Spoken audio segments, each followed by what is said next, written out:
Hello दोस्तों, आपका स्वागत है हमारे यूट्यूब चैनल पर। मैं एक सिंह आपको कराऊंगा आज लाभ हानि। ये लाभ हानि का चैप्टर सभी कंपटीशन के लिए बहुत ही एक इंपोर्टेंट चैप्टर है। इस चैप्टर बहुत ही आसान और शॉर्ट ट्रिक द्वारा हल कराएंगे। हमारी वीडियोज को लगातार देखने के लिए हमारे चैनल को सब्सक्राइब करें, लाइक करें और जितना हो सके अधिक से अधिक दोस्तों को शेयर करें। देखिए, जैसा कि यह क्वेश्चन कहा है, किसी व्यापारी के पास एक तराजू है। इस तराजू पर या कम या ज्यादा तुलने पर क्वेश्चन रेलवे ALP यानी असिस्टेंट लोको पायलट के लिए जरूर ही पूछ लिया जाता है। बहुत ही मोस्ट टॉपिक है ये। किसी व्यापारी के पास एक तराजू है जो 1 किलोग्राम के 1200 ग्राम दर्शाती है। इसका मतलब तराजू में त्रुटि है। भाई, व्यापारी की तराजू 1 किलोग्राम का 1200 ग्राम दर्शा रही है, 200 ग्राम ज्यादा दर्शा रही है। इसका मतलब तराजू में क्या है? त्रुटि है। वह अपने क्रय मूल्य पर भी 10% अधिक अंकित करता है, लेकिन जो उसका क्रय मूल्य है व्यापारी का, उस पर भी वो 10% ज्यादा अंकित कर लेता है। इसका मतलब दोहरा लाभ ले रहा है। शुद्ध लाभ कितना होगा?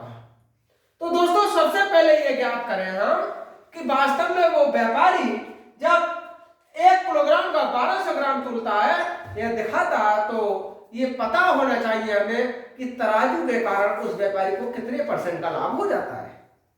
तो दोस्तों, तराजू के कारण % लाभ ये रहेगा कम या ज्यादा तोल, जितनी भी तोल में त्रुटि हो वो। तो दोस्तों, 1 किलोग्राम का 1200 बनाता है, तो त्रुटि कितने की कर देता है? वो 200 ग्राम की।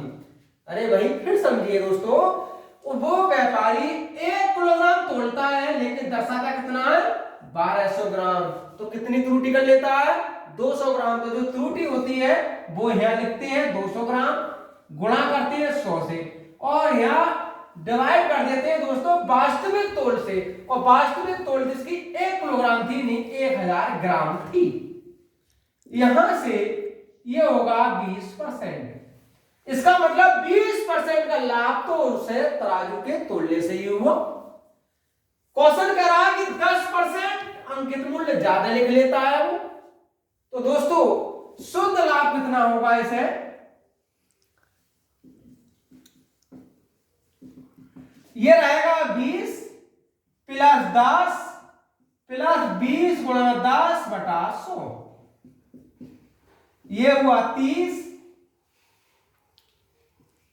प्लस 2 और ये हुआ 32%। क्वेश्चन ने कहा है तो उसका शुद्ध लाभ कितना होगा? तो दोस्तों, उसका शुद्ध लाभ होगा 32%। इसका ऑप्शन नंबर ए करेक्ट होगा।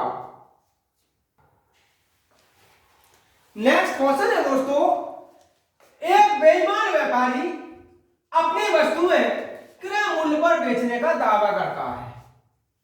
व्यापारी यह कहता है कि हम अपनी वस्तुओं को जितने मूल्य पर खरीदा है उतने पर ही बेच रहे हैं, परंतु 1 किलोग्राम की जगह 850 ग्राम का नकली बाट प्रयोग करता है। परंतु करता क्या है? 1 किलोग्राम की जगह 850 ग्राम तोड़ता है। उसका लाभ प्रतिशत कितना होगा? तो दोस्तों, सबसे पहले ये देखो कि वो वास्तव में 1 किलोग्राम की जगह 850 ग्राम तोल रहा है, तो कितना कम तोल रहा है। तो इसका जो लाभ प्रतिशत रहेगा ये रहता है 1 किलोग्राम की जगह 850 ग्राम तोलता है, तो दोस्तों कितना कम तोलता है? इस 1 किलोग्राम का मतलब हुआ 1000 ग्राम। इसमें से 850 ग्राम कम कर दीजिए, गुणा 100। और वास्तव में तोलना कितना कितना तोल लेता है वो? 850 ग्राम। ये होगा यहां से 150 गुणा 10 और 85, यहां से 30 और 17, ये हुआ 300 बटा 17।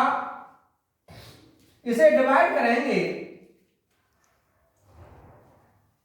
17 सही 11 बटा 17, डिवाइड कर लीजिए 17 × 17 13 बचे, 17 सत्ते 119, 11 बटा 17। क्वेश्चन ने कहा था बताइए उसका लाभ कितने प्रतिशत होगा, तो दोस्तों उसका लाभ 17 से 11/17% का होगा। नेक्स्ट क्वेश्चन है दोस्तों, एक दुकानदार अपनी चीजों को लागत मूल्य पर ही बेचता है पर तौल में 1 किलोग्राम की बजाय 800 ग्राम का इस्तेमाल करता है, उसके लाभ का प्रतिशत कितना होगा, तो इसका लाभ प्रतिशत रहेगा तौल में कमी 1000 था, 1 किलोग्राम का मतलब वो 1000 ग्राम, लेकिन तौलता कितना है वो 800 ग्राम। गुणा कर लीजिए 100 से और डिवाइड कर दीजिए जो तोल देता है उससे ही। यहां से बचा 200 और 8, ये हुआ दोस्तों 25%। क्वेश्चन ने कहा बताइए उसका लाभ कितने प्रतिशत होगा, तो उसका लाभ होगा 25% और इसका ऑप्शन नंबर ए करेक्ट होगा।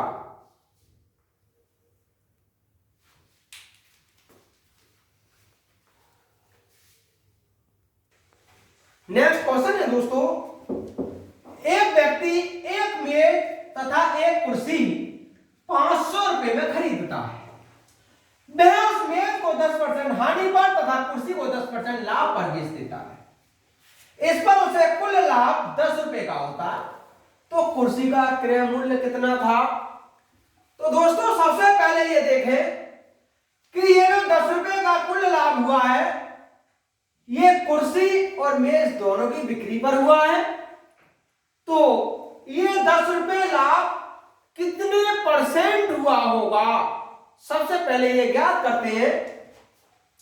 तो ये लाभ प्रतिशत रहेगा लाभ गुणा 100 बटा क्रय मूल्य दोस्तों 500 रुपए, ये हो जाएगा 2%। इसका मतलब हुआ कि ये 10 रुपए जो लाभ हुआ है ये उसे कुल 2% का हुआ है। अब उसने क्या किया, मेज को 10% हानि पर बेच दिया, तो दोस्तों इसके निकालने का बहुत ही एक आसान सा ट्रिक होता है। इधर लिख लें हम मेज और दूसरा है कुर्सी। देखिएगा वह उस मेज को 10% हानि, ये ध्यान रखना है दोस्तों, अगर ये हानि है तो माइनस आएगा, तथा कुर्सी को 10% लाभ, जब लाभ है तो प्लस का ही आ जाएगा, लेकिन जब मेज और कुर्सी दोनों को एक साथ बेचता है तो लाभ होता है उसके लिए 2% का। अब इसमें कितना अंतर रहा, तो 8 का अंतर हो जाएगा, और इसमें अंतर कितना होगा दोस्तों 12 का हो जाएगा। ये मेज का क्रय मूल्य है और कुर्सी का क्रय मूल्य है, इसका मतलब हम ये कहेंगे 2:3। इसका मतलब मेज और कुर्सी के क्रय मूल्य में 2:3 का अनुपात है। अब क्वेश्चन ये कह रहा उस कुर्सी का क्रय मूल्य बताइए, तो दोस्तों कुर्सी का जो हमने क्रय मूल्य पूछा है ये रहेगा, कुर्सी का अनुपात 3 है,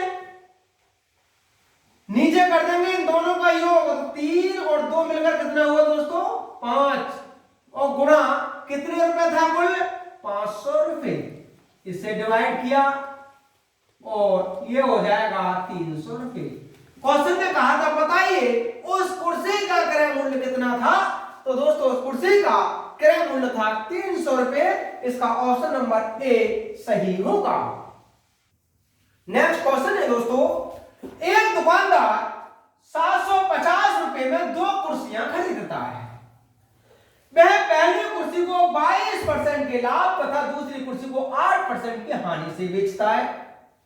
यदि पूरे सौदे में कोई लाभ या हानि ना हो तो दूसरी कुर्सी का विक्रय मूल्य कितना है, तो दोस्तों जब दूसरी कुर्सी का विक्रय मूल्य हमसे पूछ रहा है तो पहले तो हमें दूसरी कुर्सी का क्रय मूल्य ज्ञात करना होगा, लेकिन क्रय मूल्य ज्ञात करने के लिए जब तक इनके क्रय मूल्य विक्रय मूल्य का अनुपात ज्ञात नहीं हो जाता तब तक हम क्रय मूल्य या विक्रय मूल्य ज्ञात नहीं कर सकते। तो हमारे पास कुर्सी और दूसरा है, दोनों ही कुर्सियां हैं, लेकिन पहली कुर्सी को 22% के लाभ पर बेचा गया और दूसरी कुर्सी को 8% की हानि पर बेचा गया है। तो दोस्तों यहां लिख लीजिए पहली कुर्सी और यहां लिख लीजिए दूसरी कुर्सी। पहली कुर्सी को 22% के लाभ पर बेचा जाता है और दूसरी कुर्सी को 8% की हानि पर बेचा जाता है, लेकिन पूरे सौदे में ना कोई लाभ होता है और ना कोई हानि होती है। तो दोस्तों इसका अंतर करेंगे तो 8 और इसका अंतर करेंगे तो 22, ये होगा 4:11। ये पहली कुर्सी और अनुपात सेकंड कुर्सी। अब दोनों कुर्सियों को 750 रुपए में खरीदा गया है। हमसे कहा है दूसरी कुर्सी का विक्रय मूल्य कितना होगा, तो पहले दोस्तों दूसरी कुर्सी का क्रय मूल्य ज्ञात कर लेते हैं। तो सेकंड कुर्सी का क्रय मूल्य, दूसरी कुर्सी का अनुपात है 11, डिवाइड करेंगे दोनों के योग से तो 11 और 4 15 हुआ और दोस्तों कुल मूल्य था 750 रुपए, तो 15 पंजे 75 और ये हो जाएगा 550 रुपए। अब क्वेश्चन ये बोल रहा है दूसरी कुर्सी का विक्रय मूल्य बताइए, तो इसका विक्रय मूल्य कितना होगा दोस्तों,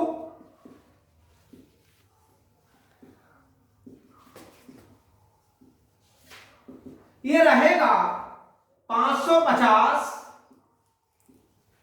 लेकिन इसे 8% हानि पर बेचा जाता है, तो 100 में से 8 घटाएंगे तो दोस्तों कितना बचेगा 92 रुपए और ये हो जाएगा 100। इसे डिवाइड किया 11 और इसे डिवाइड किया तो 46, ये हो जाएगा 11 गुणा 46 और ये होगा 506 रुपए। क्वेश्चन कह रहा है बताइएगा कि दूसरी कुर्सी विक्रय मूल्य कितना होगा, तो दोस्तों दूसरी कुर्सी का विक्रय मूल्य है 506 रुपए। इसका ऑप्शन नंबर बी सही होगा। नेक्स्ट क्वेश्चन है दोस्तों, दो घड़ियों का कुल मूल्य 840 रुपए है। एक घड़ी को 16% के लाभ पर तथा दूसरी को 12% की हानि पर बेचा जाता है। कुल सौदे में न लाभ होता है और न हानि। वह घड़ी जिसे दुकानदार लाभ पर बेचता है का क्रय मूल्य कितना है, यानी इस वाली घड़ी का क्रय मूल्य पूछना चाह रहा है जिस पर उसे लाभ हो रहा है। तो दोस्तों जैसे कि दो घड़ियां हैं, पहली घड़ी और दूसरी वाली घड़ी। पहली घड़ी पर 16% का लाभ होता है, लेकिन दूसरी घड़ी पर 12% की हानि होती है, लेकिन इस पूरे सौदे पर उस व्यक्ति को ना हानि होती है और ना ही लाभ होता है। तो पहली घड़ी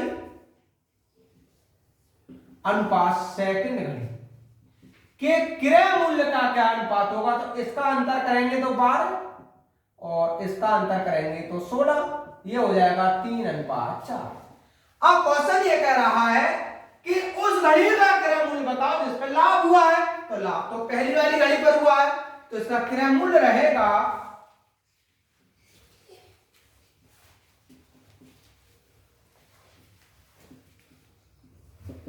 पहली घड़ी का अनुपात 3, डिवाइड कर दीजिए इन दोनों का योग, तो 3 और 4 मिलाकर कितना हुआ दोस्तों 7। कुल रुपए कितना था 840, 12 7 84 और 12 3 36, 360 रुपए। तो दोस्तों जो घड़ी लाभ पर बेची जाती है उसका क्रय मूल्य होगा 360 रुपए और इसका ऑप्शन नंबर ए करेक्ट होगा। नेक्स्ट क्वेश्चन है दोस्तों, राहुल ने 2 साइकिलें कुल 1500 रुपए में खरीदी। उसने एक साइकिल 20% हानि पर बेची और दूसरी 20% लाभ पर। दोनों साइकिलों का विक्रय मूल्य एक समान है, तो दोनों साइकिलों का क्रय मूल्य कितना होगा। तो दोस्तों यदि इन दोनों साइकिलों के क्रय मूल्य x, यदि दोनों साइकिलों के क्रय मूल्य x और 1500 माइनस एक्स है। तो क्वेश्चन ने कहा है उसने एक साइकिल पर अब 20% हानि पर बेची, इस एक्स को 20% हानि पर बेचा, तो ये हो जाएगा बालको 100 माइनस 20/100। और दूसरी साइकिल को 20% लाभ पर बेचा, तो दोस्तों 1500 माइनस एक्स और ये होगा 100 प्लस 20/100।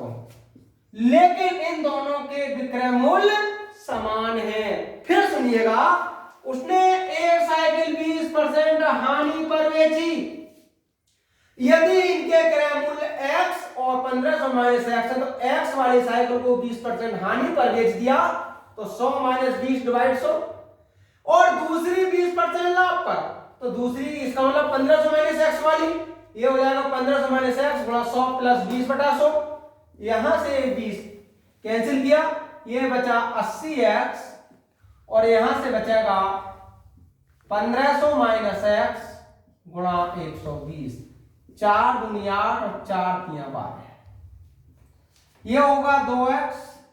15 तिया 4500 माइनस 3x, इसे इधर लाए, 5x बराबर 4500, तब x बराबर होगा 900। क्वेश्चन कह रहा है दोनों साइकिलों के क्रय मूल्य बताओ, तो एक का क्रय मूल्य तो 900 रुपए है भाई। पहली साइकिल का जो क्रय मूल्य होगा वो तो है 900 रुपए। फिर दूसरी का कितना होगा दोस्तों? दूसरी साइकिल का क्रय मूल्य इस 1500 में से 900 घटा दीजिएगा और ये होगा 600 रुपए। तो उन दोनों साइकिलों के क्रय मूल्य 900 रुपए और 600 रुपए हैं।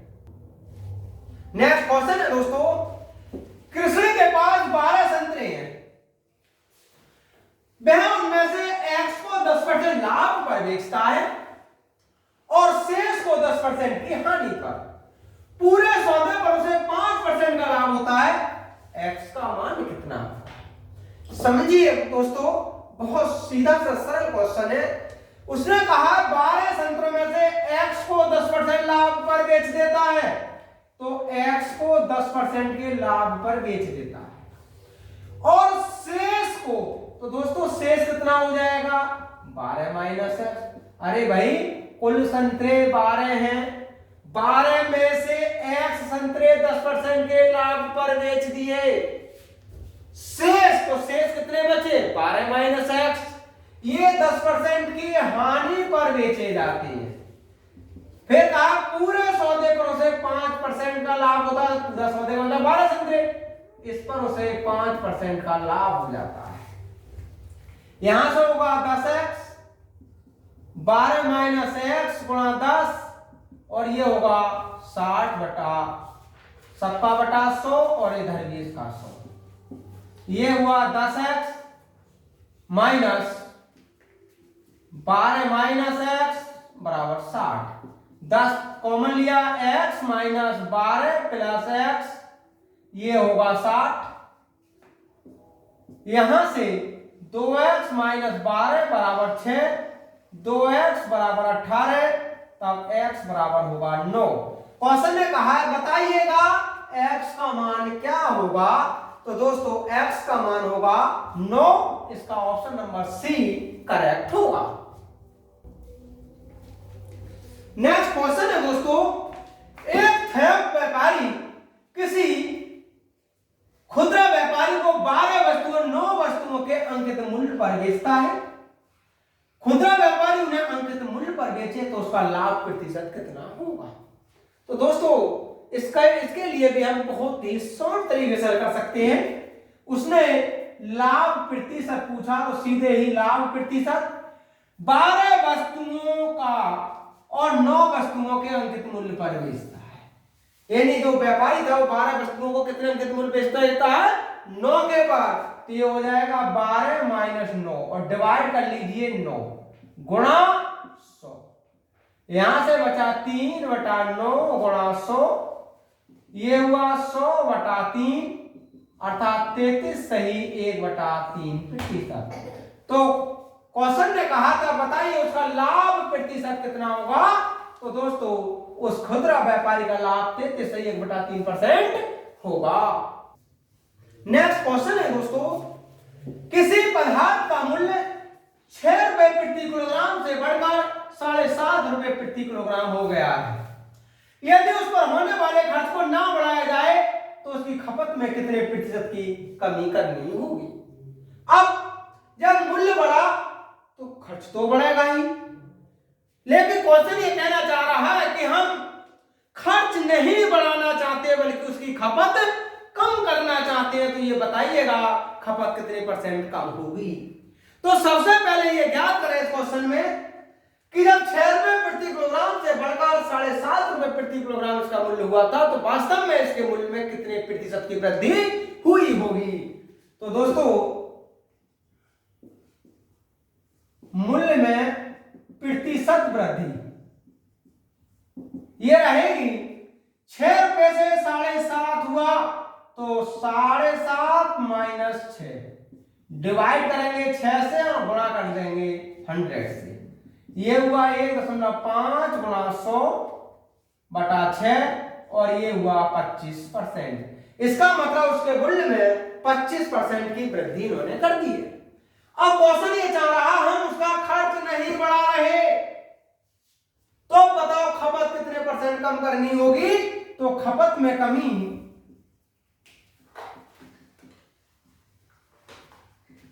ये रहेगा 25 डिवाइड कर लीजिए 100 + 25 और मल्टीप्लाई कर लीजिए 25।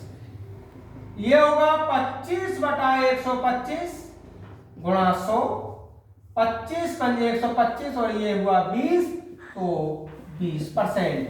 इसका मतलब हुआ कि उसके खपत में 20% की कमी करनी होगी। इसका ऑप्शन नंबर बी सही होगा।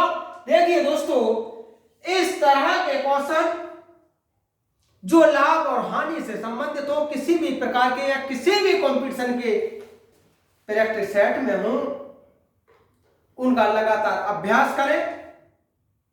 अगर कोई क्वेश्चन नहीं आता है या किसी भी क्वेश्चन में कोई भी प्रॉब्लम आती है तो उस क्वेश्चन को कमेंट करें तथा हमारी वीडियोज को लगातार देखने के लिए हमारे चैनल को सब्सक्राइब करें, लाइक करें और शेयर करें।